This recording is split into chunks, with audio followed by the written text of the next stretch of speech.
Hello and welcome to the gaming table with me, JP, and the general guys who always join you. They're bringing it to you. I'm bringing it to you. Everyone's bringing it to you.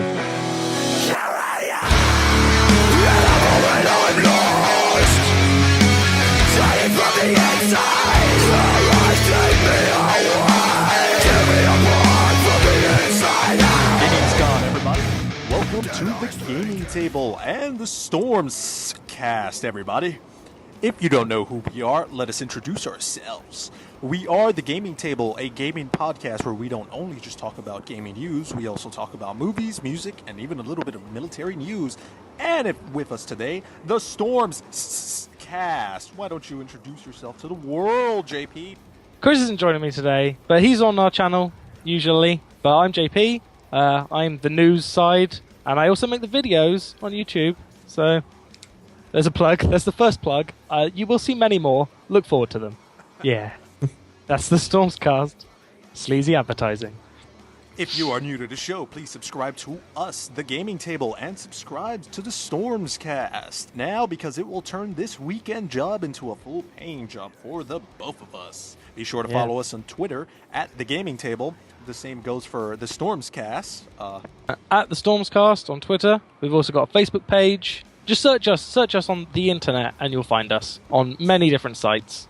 A link will be provided in the description.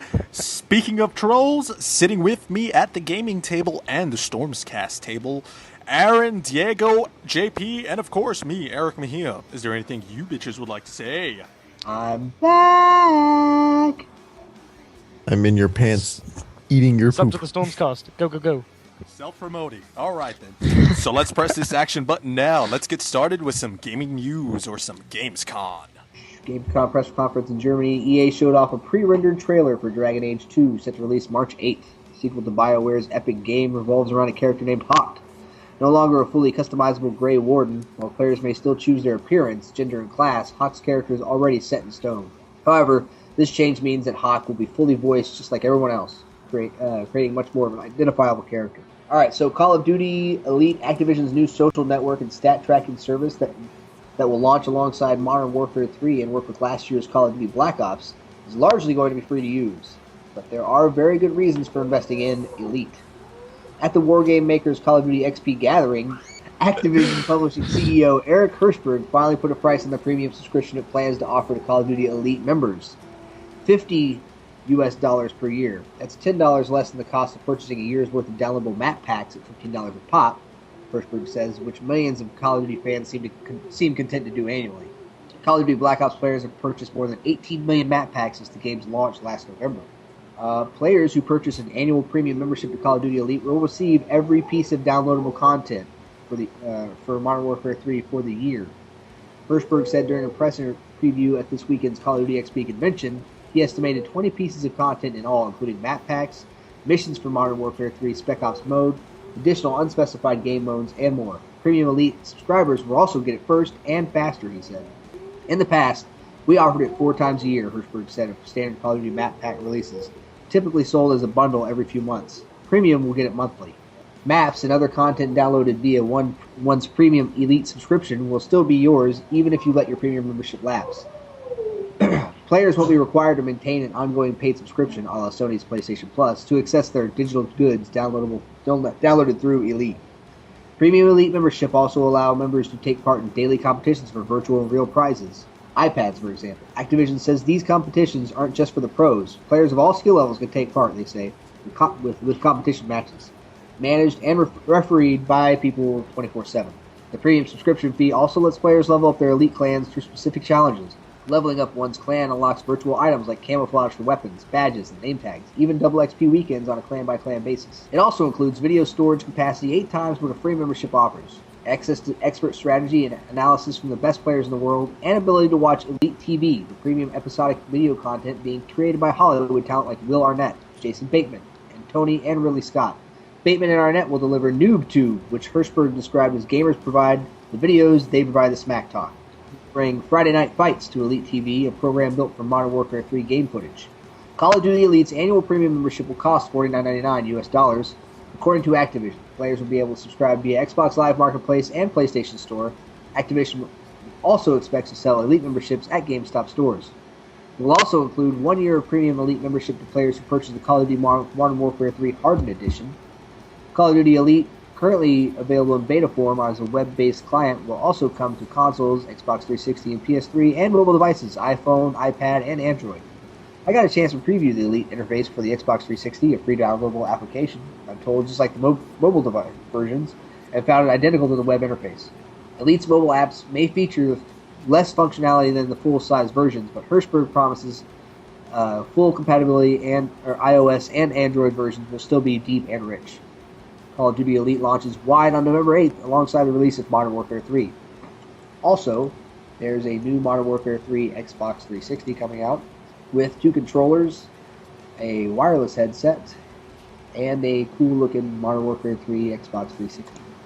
Special founder status on Call of Duty Elite includes exclusive in-game emblem, player card, weapon camouflage, clan XP boost, and more exclusive benefits.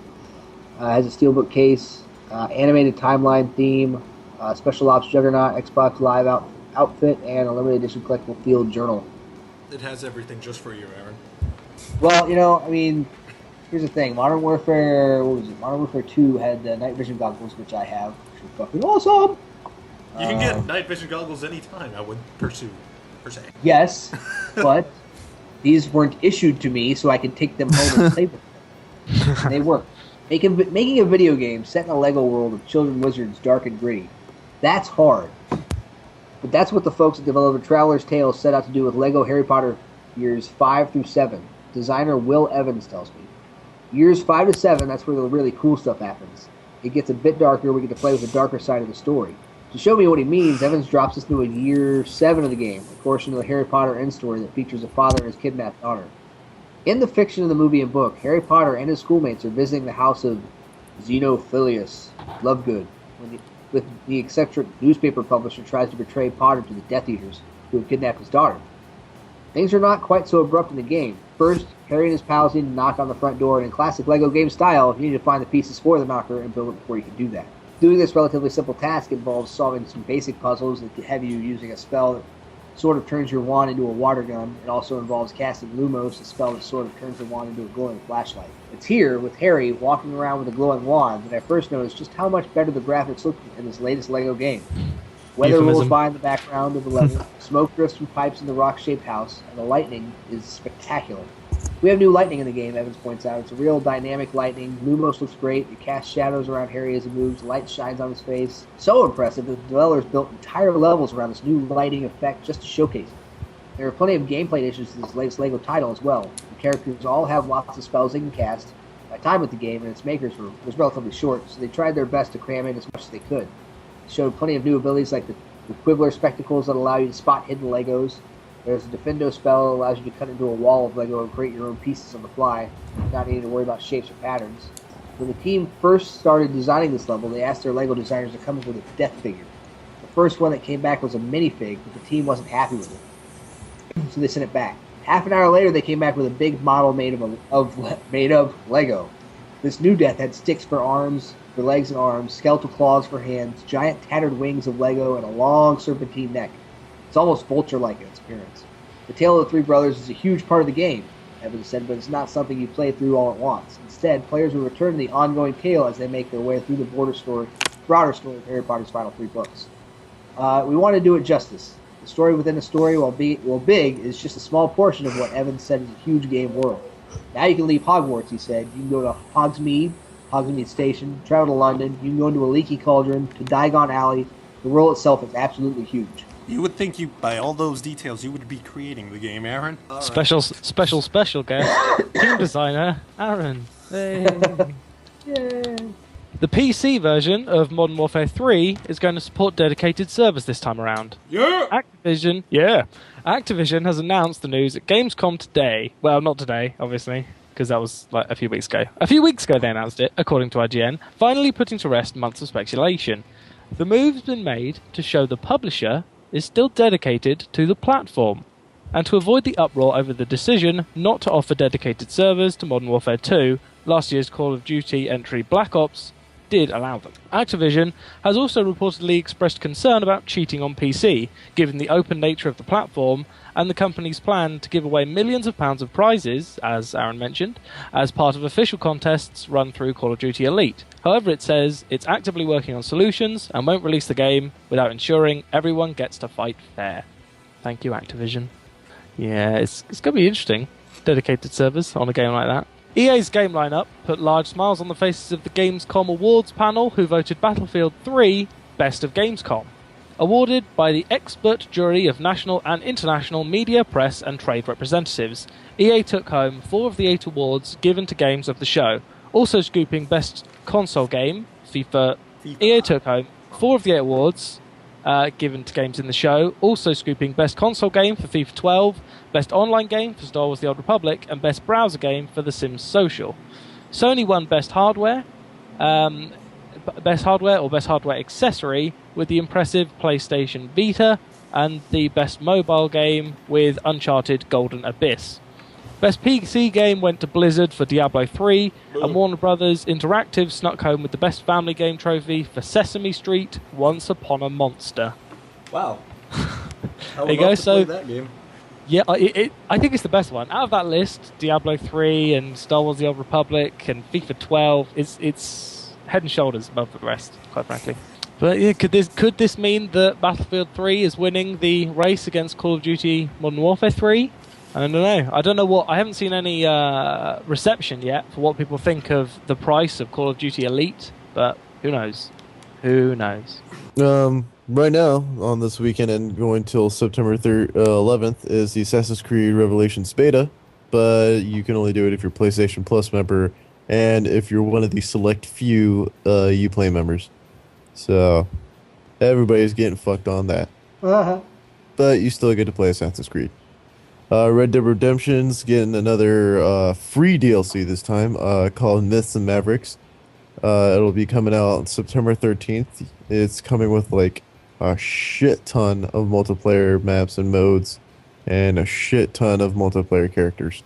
It's probably almost as big as the Undead Nightmare or whatever the hell the zombie map pack shit was for it. But you're getting free DLC, man.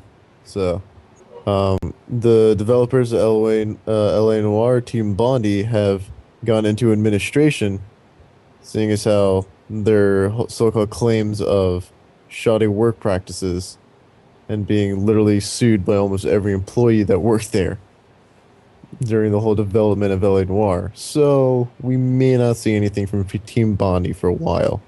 Sad So face. yes, no LA Noire DLC probably for a while.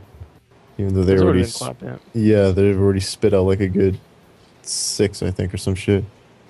Anyway, Deus Ex Human Revolution's getting DLC in October. Ah! It's called The Missing Link. Okay. And it has Adam disappearing for at least 3 days. So in like mid-story kind of thing.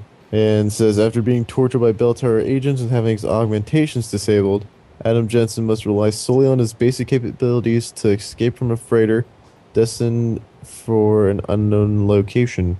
While fighting for his survival on the ship, he uncovers another layer to the conspiracy that he never would have suspected. Very interesting. Fair, though. I work hard on my augmentations. See, Well, Yeah. too bad. Come on. All those praxis points. There you go, Adam. Now they're gone. But he still has And- metal arm, so I bet you he Oh, can it's punch hard, yeah. so that's not a problem. You Yeah. could probably still punch through walls. Yeah. Might as It well. always confused me. You need to augment to be able to punch through a wall. You've got a metal